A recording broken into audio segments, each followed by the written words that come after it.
à tous et bienvenue à cette session FaceTime avec la STK Nord-Est.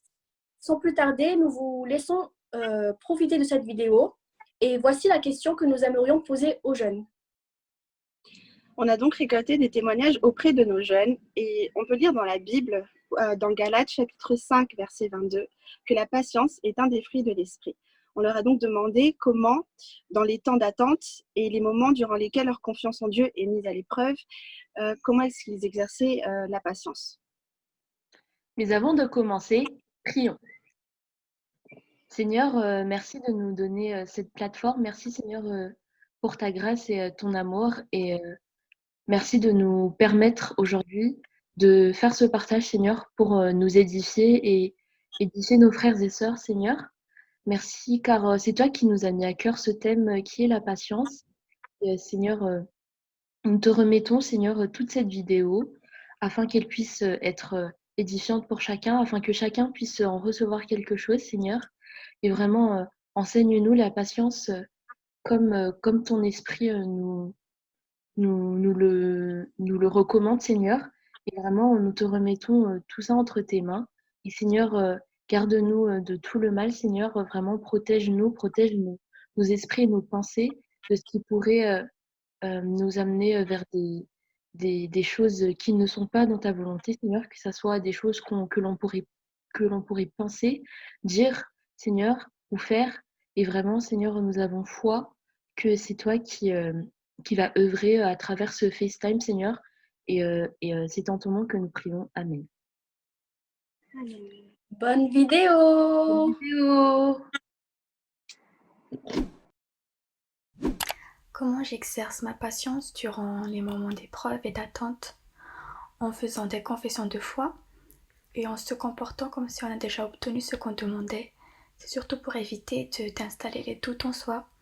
Par exemple, l'année dernière, quand j'ai cherché un logement, j'ai trouvé cette maison là où je vis en ce moment et elle convenait vraiment à mes attentes. Le problème, c'est que le propriétaire, il m'a pas directement donné sa réponse. Oui, juste après ma visite, il m'avait dit que il y avait beaucoup de personnes qui avaient une liste de gens aussi qui voulaient cette maison. Et le propriétaire, il était très douteux de ma demande. C'est-à-dire, il ne m'avait pas directement donné réponse que oui, vous l'aurez, mais il m'a juste dit c'est encore à voir. Et j'ai prié pour l'obtenir.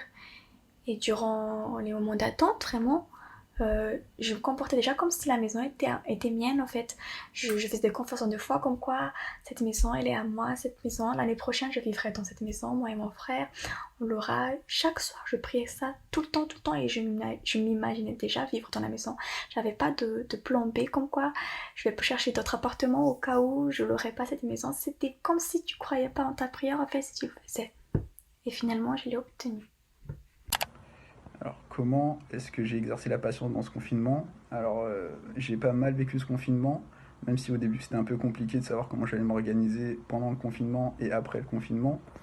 Mais ce qui m'a permis de m'en sortir, vraiment, c'est que je me suis rappelé quelque chose que j'avais appris avant ce confinement-là, c'est que Dieu ne nous a pas promis la facilité, mais la fidélité. Et donc, moi, ce que j'ai aimé dans ce confinement, c'est que même si c'était une situation assez compliquée, eh ben, on a pu faire vivre l'église avec la STK, on a continué à faire nos réunions. Et tous les dimanches, eh ben, j'ai pu continuer à suivre des cultes. Et je rends gloire à Dieu pour ça. La patience. La patience, c'est archi chaud aujourd'hui. Parce qu'en fait, on est dans un monde où on veut tout de suite.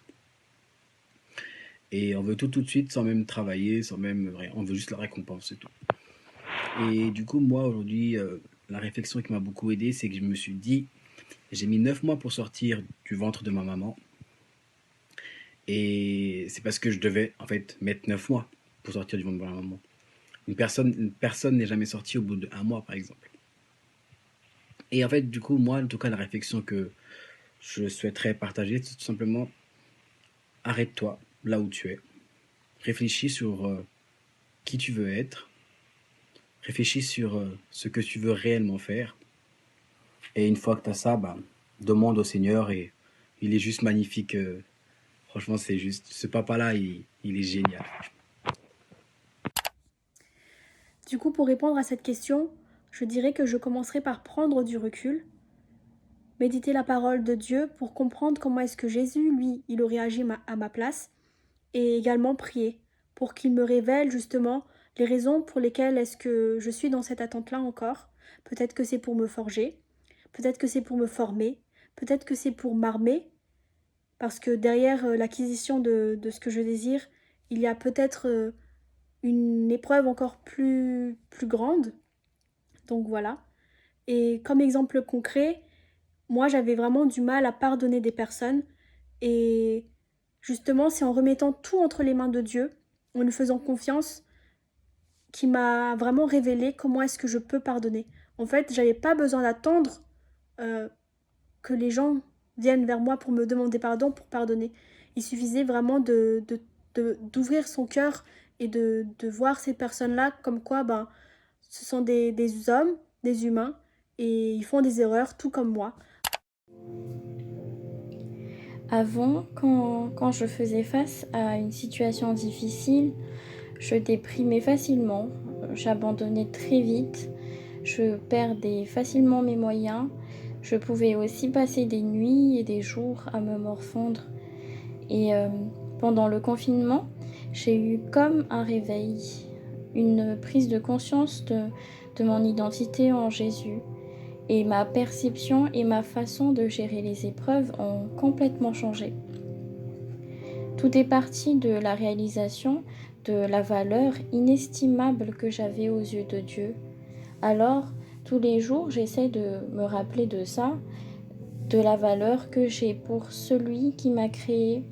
Et maintenant, quand j'ai une petite chute de morale ou quand il y a des obstacles, je m'accroche à cet amour inconditionnel. Alors, si je devais répondre à la question comment exercer la patience dans les moments difficiles, je dirais qu'il faut réaliser, accepter l'amour de Dieu et savoir que cet amour est la seule chose qui demeurera dans le temps et dans la tempête. Et puis aussi être reconnaissant en tout temps, compter les bienfaits de Dieu. Et surtout, se rappeler que Dieu m'aime et que je suis importante pour lui. Chapitre 9, 10, 14. Ouais, je pense avoir été productive aujourd'hui. Non, franchement, je pense être prête. Merci Seigneur de m'avoir aidé à réviser. Bénis mes partiels, s'il te plaît. Je comprends pas.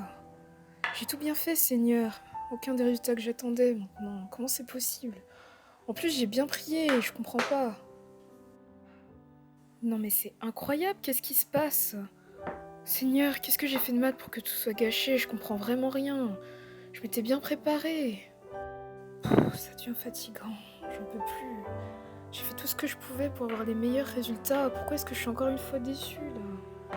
Aide-moi Seigneur, j'aimerais que tout ça s'arrange. Merci mille fois pour cette bénédiction Seigneur. J'ai attendu, mais mes efforts ont finalement payé. Pardonne-moi vraiment car j'ai vraiment pensé à tout lâcher, mais vraiment tu m'as soutenu jusqu'au bout. À toi seul soit la gloire Seigneur. Que les profits qu'on en tire sont nombreuses, la patience est une qualité difficile à acquérir. Or, elle influence directement notre relation avec Dieu. Je dirais que la patience est l'un des moyens le plus efficaces pour connaître la valeur de notre foi. Le roi Salomon disait « Il y a un temps pour tout, un temps pour toutes choses sous les cieux ». Cette citation n'est pas une invitation au fatalisme, mais une invitation pour tout à chacun de reconnaître la limite de l'homme. Nous ne pouvons pas tout maîtriser dans notre vie. En effet, de cette compréhension peut naître la patience, mais cela ne suffit pas. Il faut aussi connaître la nature de la patience. Cette dernière n'est pas de l'inaction. Au contraire, c'est une action dans le repos. Exercer sa patience, c'est exercer son discernement. Tous deux sont intimement liés. Exercer son discernement, c'est savoir quand agir par l'action et quand agir par le repos, quand dormir et quand se réveiller, quand parler et quand se taire. Améliorer son discernement implique la lecture de la parole de Dieu. Alors pour répondre à cette question, moi je me dis que Dieu a mis des personnes autour de moi, une communauté chrétienne, et ces personnes-là ont reçu des bénédictions voilà, des miracles de Dieu, et je me dis que s'il a fait ces choses pour eux, alors je sais qu'il peut faire aussi de belles choses pour moi. Donc être en communauté, c'est ça aussi qui aide à relativiser dans ces moments qui peuvent être difficiles. Voilà. Bonjour à tous, je suis Niki et avec Anne aujourd'hui, on va vous parler de la patience. Et je vais commencer par vous lire dans Romains 12, verset 12. Réjouissez-vous en espérance, soyez patients dans l'affliction et persévérez dans la prière. Oui, Dieu nous demande d'être patients. Mais qu'est-ce que la patience? On peut lire sur Internet ceci. C'est l'aptitude d'un individu à se maîtriser face à une attente, à rester calme dans une situation de tension ou face à des difficultés, ou encore la qualité de persévérance. C'est compliqué. Oui, tout ce que je viens de dire, tout ce que je viens de lire là, va à l'encontre de ce que notre cœur humain nous dicterait de faire. Oui, dans la difficulté ou dans la tension, on serait tenté de réagir avec colère ou de se plaindre, ou alors d'abandonner au lieu de persévérer. Mais Dieu nous demande d'être patients, et cette patience-là, il nous la donne. On peut lire dans Galates 5, verset 22, les fruits de l'esprit, que la patience en fait partie. C'est une vertu qui nous est donnée par l'esprit. Dans Colossiens 1, verset 11, on lit encore « Sa puissance magnifique vous rendra fort pour tout. Alors, vous résisterez et vous supporterez tout avec patience. » Mais pourquoi faire preuve de patience? Dans Hébreux 10, verset 36, Dieu nous assure que la patience nous aidera à tenir jusqu'à ce que nous obtenions les choses qu'il nous a promises. Mais qu'est-ce qu'il nous promet? Dans Jacques 5, versets 7 et 8, c'est la venue du Seigneur que l'on attend, c'est son retour. Et comment faire preuve de patience? Dans 1 Thessaloniciens 5, verset 14, Dieu nous demande de faire preuve de patience envers tous et pour tout. C'est un exercice qui n'est pas passif, mais actif. On lit dans Hébreux 12, verset 1, « Cette grande foule de témoins nous entoure. Rejetons donc, nous aussi, tout ce qui nous empêche d'avancer. Rejetons le péché qui nous enveloppe si facilement.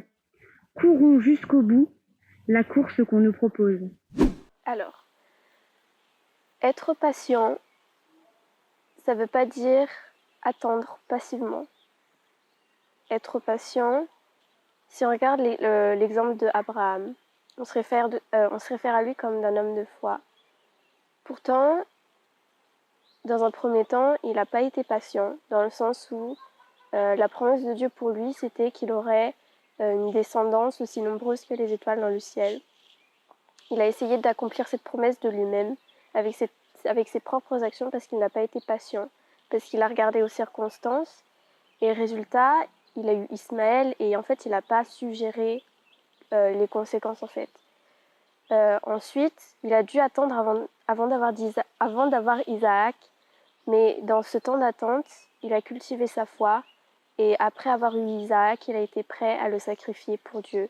Donc dans l'attente, cultivons notre foi en fait, dans la parole de Dieu, dans la prière et dans la louange.